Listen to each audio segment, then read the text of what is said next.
Angel, can you hear me? Can you hear me? I sure can. And Raven, I would like your What is the Pig to meet Fluttershy the Pony. She, this pony is as cute and cuddly as you are, Raven. Nice. Raven is a great friend of mine. I've known her for over a year, and she's a terrific person here on YouTube, and I really do appreciate her. She is a wonderful gal. I totally agree with you there, Angel. Absolutely. So how does this evening find you, my friend? Well, I just got back a little bit ago from eating dinner at Wendy's. I had the home-style crispy chicken sandwich for dinner. Cool. Very cool. Was it good? Yep. Sweet. You want to tell us what or about your game nights or your favorite board game? Growing up as a preteen, the game of life was something that me, my brother, sister played together all the time. And every so often we would have my dad play with us, but it was fun with the siblings of mine. And one of the other games I had played, I'm not sure if any of you remember this, but I would always play Hi-Ho Cherry-O. Hi-Ho Cherry-O. Okay, now I got to look that one up. I've never heard of that one before. Hi-Ho Cherry-O. It was like Hasbro's early learning gaming lineup that include Hi-Ho Cherry-O, Shoots and Ladders, and Candyland. Sure. Okay. I do not remember this one in particular, but here it is. Hi-Ho Cherry-O. Awesome. You did see that. Well, maybe you weren't here, but I did cover Candyland, and I did cover Shoots and Ladders. Both great games, for those who enjoy those games. But tell me about Hi-Ho Cherry-O, since it's one of your favorites. How is that played, Angel? Well, basically, the way it's played is everyone has a basket that's empty and cherries on their tree, and you spin that wheel in the middle, and it represents the number of cherries that you can pick. And there's like one sector that tells that you need to put the cherries back on. And whoever gets all their cherries in the basket first wins. Oh, very cool. Very cool. Wow, it looks like it's been around for a while. Look at this. Yeah, and there's was a earlier design of it. If I can find it here, because the one that you showed looks like it's an updated version. But growing up,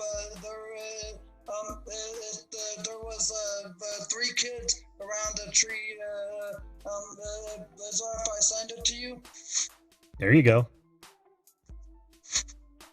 That's the one, right? Yeah. No shortage of images on this one, Angel. No shortage of images. Yeah, I'm shocked that I haven't heard of it before, though. I shouldn't be, though. Basically, it's all about learning numbers and counting. Sure, absolutely. And that is one of the great things about board games, especially kids' board games, because it does teach them a lot about, even interaction to a certain degree, right? Yeah. Well, cool. It does. Because games like that, of Hi-Ho Cherry-O, Candyland, and Shoots and Ladders is all about learning and interaction. And but as a teen, the one game that I always played when I was not with my family was Jenga and Bop It. Even though Bop It is not a board game, it was fun to play with, twist it, bop it, pull it. I haven't heard that. What was it called again? Bop It. We are going to go out and look at it. Oh, okay. No, I haven't. Is this what we're talking about here? Yeah, show it. Yeah, right here. Yeah, that's it. Okay. Yeah. Flick it, twist it, pull it, spin it, bop it. That's the Extreme 2 version. Yeah. That must have been totally tubular in its day. Yeah, but I played the earlier version when it was very popular in the 90s. Oh, okay, okay. Yeah, you know, it does look like an 80s game. Late 80s, early 90s game for sure. Cool. Very cool. Hug it. What's that?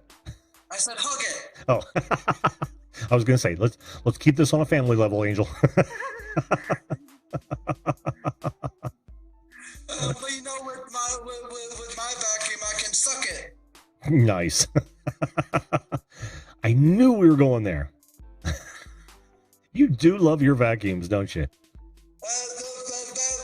Believe it or not, Shark and Ninja are like my favorite company to buy things because they always have something advanced as opposed to competitors. Like the Shark has their dual clean vacuums and their lift away models, and Ninja has their professional blenders and their coffee makers that I really admire. And it's some of the best stuff I bought, and it's basically the stuff that I will always buy. It's kind of like a person buying an updated iPhone, even if they bought the one a few months ago. But for me, I usually wait to update my vacuum when it's on sale at a store or online. Well, that's kind of a game, not a board game, but that's kind of a game as well. Shopping. Yeah, but I believe that there was a game that was related to shopping, but I don't know. Ooh, you know what? Bet we can find it. Shopping board game. Board games. Because I know the Game of Life was all about choosing a career path. Uh-huh. This is a classic I'd forgotten all about. I don't think I've ever played it, but Bargain Hunter? Oh, wow. Yeah. I barely remember that. Oh, look at this. This is even older.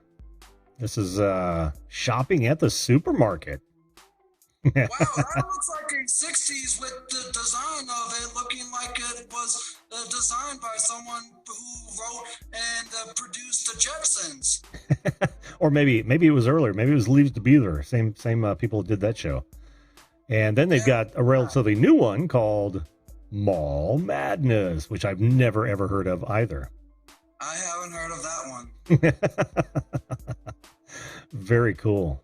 Very cool. Park and Shop. Man, there's all kinds of them. There's all kinds.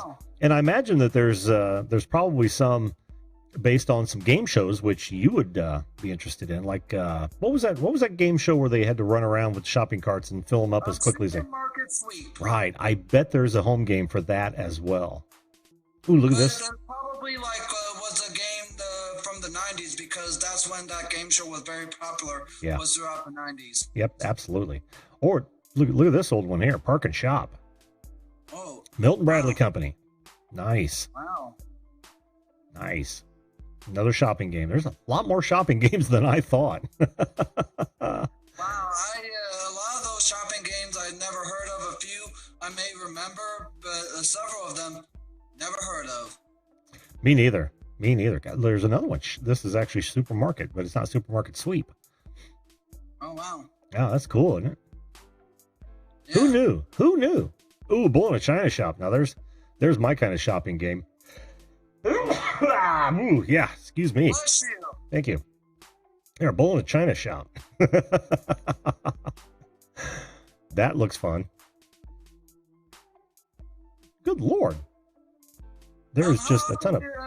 Jesse Mendez was asking me how often do I vacuum. I vacuum about once a week here in my apartment because I usually try to keep stuff from falling onto the floor. But if I create a mess while cooking or anything, I usually vacuum right away. But in terms of all throughout the place, once a week because I don't get the living room or bedroom dirty all that often, as opposed how often it gets dirty here in the kitchen. I wasn't laughing at that. I was laughing at Luke Duke. He said, "Totally tubular, man." He picked up on my late 80s, early 90s lingo there. Hey, Wendell Live, how are you, buddy? Good to see you. Vacuuming sucks. Hate it, says Brad of Darwin. Drone Kings of Darwin. But I believe Hasbro released a PS4 game with tons of board games like Monopoly and such. Because I remember them releasing some form of like family game night game for like the gaming systems. That would actually be a good subject. Old video games that you really enjoyed. I actually had a whole series on that when I was talking to myself before anybody knew I was around, and I still have like an original Pong game. I still have an original Atari 2600 with just a ton of games for it, and it still works. And wow. yeah, and I used to love those. In fact, I loved them so much that they came out in the mid 90s with an old arcade emulator that had all the classics on it. Like the original Pac-Man, Centipede, Defender, all the classics that you could just play like you were sitting at an arcade, but you were on your computer. It was awesome. Oh. I'm gonna have to do a show on that on your favorite old timey video games. Yeah, that would be a great subject for one of your future live streams here. It would. Maybe I'll play the 2600 live on the air. That would be cool. I could hook that up and actually play a quick single game. I used to kill the pinball. I found out how to tilt it just right to where it would just bounce between the score bumpers, just rack up millions. I've had it roll over a couple times. It's awesome. But that's one of the games that I always killed back in the 90s was a bunch of Mario games like Mario Kart 64, Super Smash Bros, and the Mario 64 game. Very cool. Very cool. But don't tell me anymore. We're going to have to save the rest of that for that show. Yes. That's a clip that will live in infamy. Yeah, that will be a music tone that will live on forever. Yes, it will. Yes, it will. Well, here we are at 10:49.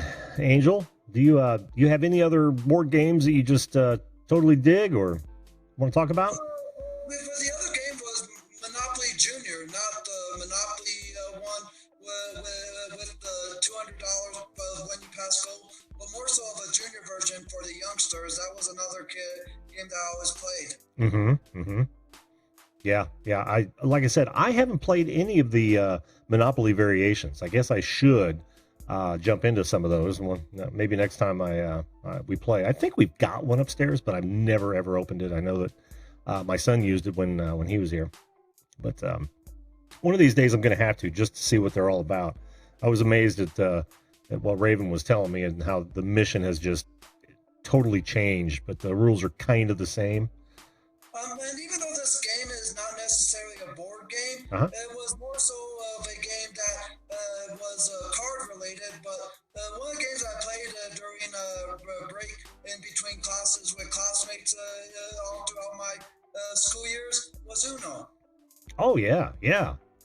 Interestingly enough, Angel, I just played that game with my brother and sister-in-law when we were camping. What was it? 2 weekends ago or last weekend? Yeah, it's 2 weeks. No, it might have been last weekend. Yeah, we were just sitting around wondering what we could do, and it was raining, so we thought, let's break out the Uno. They brought Uno. So one of the other card games I played, but it was more so one that I had trouble with the first time when I played it for the first time ever, was a game called Skippo. Skippo, haven't heard of that one. Skippo. Look it up right quick. Really quick, I will, and then I'm gonna have to. I've got one more guest to come up. So, all right. What was it called? Skippo? Yeah, Skippo. I remember that. I absolutely remember that. Oh yeah. Now I can't say I can. This is probably a later version of the box, but here's the full board game, right? No, it's still card. Okay. Yeah, I can't say that I've played it. This is the older version, but 1986 International Games. Yep. So does it play a lot like Uno? Yep, it's like from the makers of Uno, but more so of like trying to match colors and cards. Oh, okay. Cool. Very cool. All right, well, Angel, thank you, bud, for... Hey, same to you, bud. Thanks for sharing. I appreciate it. No problem. Keep rolling the dice there, Jim. I will indeed, bud. See you later. Have a good evening, Angel.